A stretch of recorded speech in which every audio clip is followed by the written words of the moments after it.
Home is a place where you can find safety and shelter. Kayla knows too well what it's like to feel unsafe.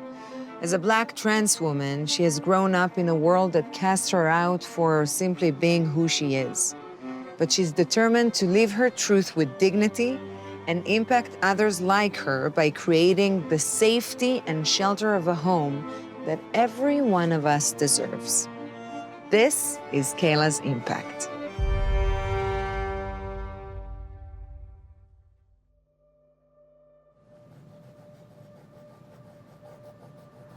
Home is a place where you can go and you can seek safety and shelter.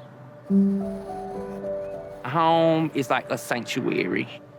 Wherever I lay my head, I try to make it my sanctuary, my peace. You can be at home anywhere as long as you are in a place where your heart is whole and you feel like you are where you need to be. A lot of people in the trans community, they're still looking for a place to call their own. And once they do find that home, it becomes something very important to them.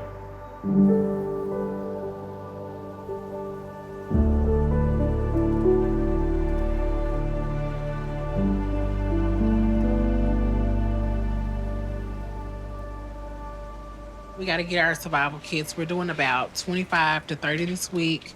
We want to make sure that we are putting all of our PPE supplies in. That's our mask, that's our hand sanitizer. And we definitely want to make sure that we're putting in our gloves, our hats, and our warming blankets. We put pepper spray, we put mace, we have alarm kits. We have alarm kits, we have stun guns, pretty much everything that you need to protect yourself. Except for a gun. Except for a gun. These kits are for trans women, trans femmes, trans masculine folks, as well as non-binary people. And we make our kits depending upon what type of items we get donated to us.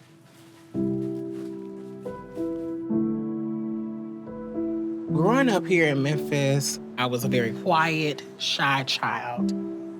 Kind of stayed to myself. And I think I was so reserved then because I knew I wasn't showing up whole. Back then, I didn't have the language to say I was transgender, but I knew I was different, and I knew that the body that I saw in the bathroom every morning was not the body that I was destined to be. I feel like a lot of my femininity, I suppressed it because I started noticing the negative reactions I would get from people who were not my family. I started transitioning about maybe 10 years ago. I made a firm decision that I wanted to change the outside to match what was on the inside. No one knew in my family that I was transitioning until maybe a year into my transition. And I told my mom by sending her a picture of me when I felt like I had achieved a few goals in my transition. Having a gay child's one thing, but then you have a child who's actually changing their gender, defying what society says, gender constraints should be. It's a bigger pill to swallow. Anybody else want food? Y'all good? Would you like a survival kit? I've been one of those girls that didn't feel like I fitted in or I didn't belong anywhere. Would you like a bag of food? Being trans is a race within its own. So imagine being African American and trans on top of that. So it's like I'm battling two things. I have to be this type of way and this type of way. I have to fight for being an African American and I have to fight for being a transgender woman in America. So I have literally all the odds against me. In the South in general, people like me aren't accepted. And a lot of girls like me don't make it to the age of 35, and I will be 34 this year.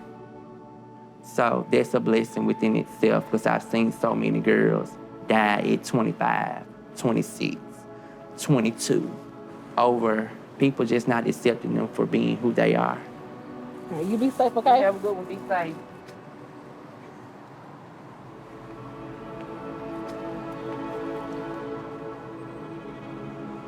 About 10 years ago, I ended up being homeless for a short time.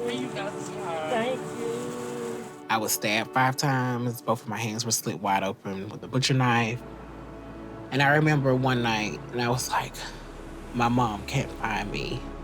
I don't want her to have to identify me in an alley or a cheap motel room. Trans people here in the South rarely report violence that doesn't result in death. My life experiences make me want to make sure that trans women don't have to endure what I endured.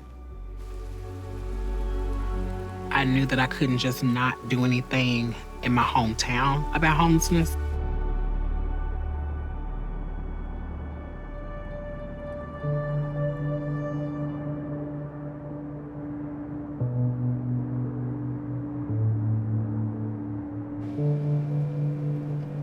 There's no security and safety for trans folks in shelters. Trans femmes would have to conform and sleep in male quarters and vice versa. There's always a heightened sense of violence that can happen to you. So most trans people choose not to use the services of shelters here in Memphis. I lived in a home like this on and off for the whole full 5 years I was homeless. Some landlords, they'll turn me around and say, we don't allow people like you here. Sometimes I had to sleep in abandoned houses like these because that's the only way I knew how to survive. I felt like I don't got nowhere else to go. We were trying to figure out what's a permanent solution to this housing problem. And what we realized was that in our journey through my sister's house was when we became homeowners, we had a lot more autonomy over how we governed our space. So we wanted to pass that blessing on to the individuals in our membership, which is home ownership, in the form of a tiny house.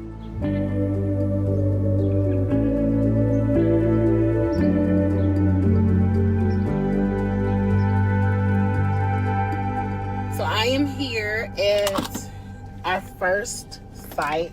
I just wanted to come by some shades.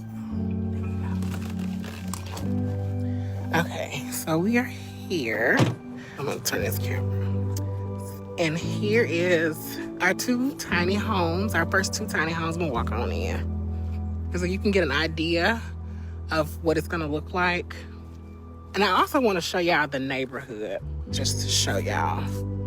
There are very few houses over here, and we're in hopes of acquiring all of these lots that are adjacent to our tiny homes to revitalize it, provide free and affordable housing, specifically to the TGNC community here in Memphis, Tennessee, because we deserve it. We deserve it.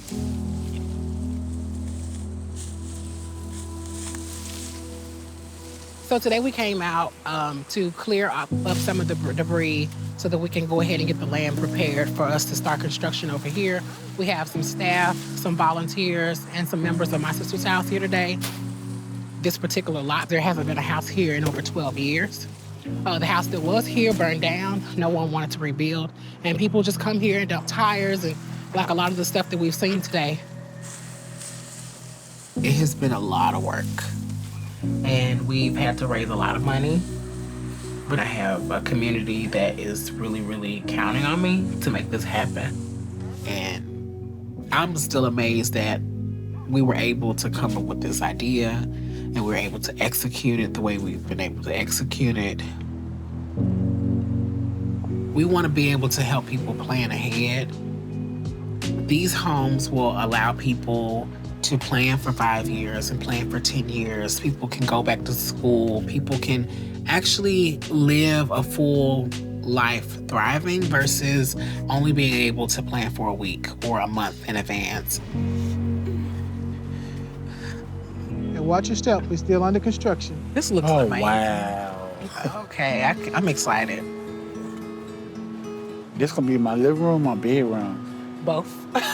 It's gonna be set up like a studio. So your bed is gonna be here, and it's gonna convert into your living room when you need living space, when you want to invite people over and entertain. that's what you're gonna do there. And then when you wanna go to sleep, you let your bed down. You let your hair down. No. Get you some rest. So you got your fridge right here, your drawer space, your sink and dishwasher, and so forth. This is the first time I ever have my own. Oh, really? Mm-hmm.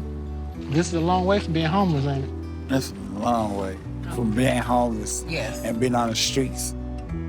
It just feels good that I got chosen to be the first one to have one. And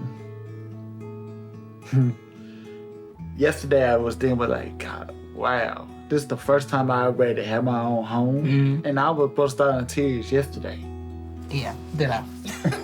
I was supposed to start in tears yesterday. Did I? Me, that's to think about, like, wow, so I won't have to worry about being kicked out of somebody else's home. I won't have to worry about sleeping on somebody else's couch. Or I had to go through the problems where people didn't want me to be around them because I'm different than them.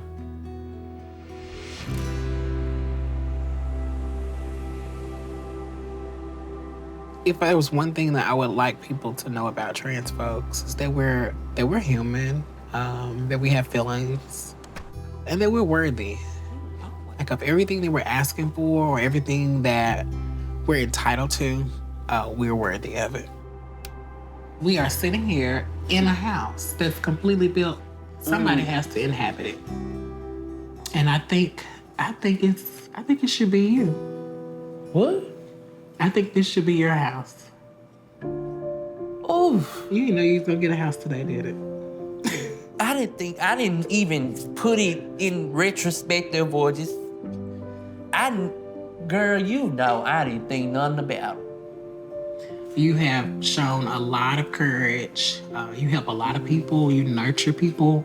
And I think it's time for people to start nurturing you. And the community has nurtured MSH to be able to provide this house to you, if you'll accept it.